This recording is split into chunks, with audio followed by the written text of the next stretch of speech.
Hey Riverside. On Sunday night, the President addressed our nation announcing that in light of the decreasing numbers, the country was moving to level 1 of lockdown. Last time this happened, he announced that religious gatherings of up to 250 people could begin meeting again. In this case, he said that religious gatherings of only 100 people could begin meeting for worship. This left the elders with one of the most difficult decisions we have needed to make since lockdown started last year.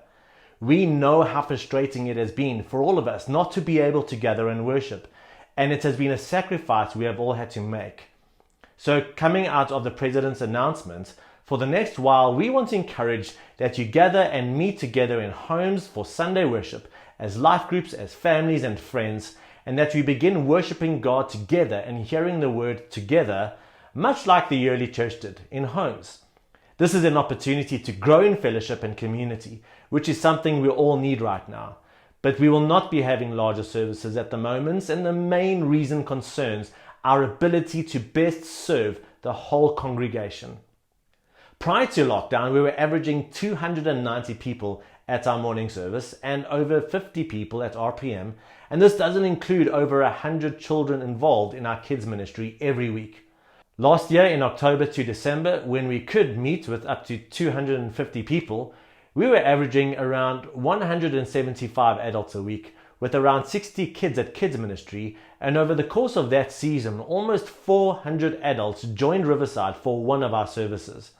Now, if you're doing the maths, you will quickly see that if we were only to allow 100 people to meet, once you include our worship teams, service teams, leadership teams and their families, the majority of our congregation would not be able to join us in person. Therefore, while a few would benefit, we are better able to serve the whole congregation by encouraging gathering in homes and worshiping together online. We are also aware that as our country heads into autumn and winter, that a third wave is highly likely, which will once again impede our ability to gather. In light of all of this, please use this opportunity to proactively connect in community on Sunday and life groups. This will require intentionality, as every single one of us are committed to rebuilding piece by piece that which has been impacted by COVID-19. So make the effort, show commitment, put up your hand if you have a TV and an internet connection, invite someone you haven't seen for a while, and let's enjoy the benefit of gathering around the word and worship in our homes together.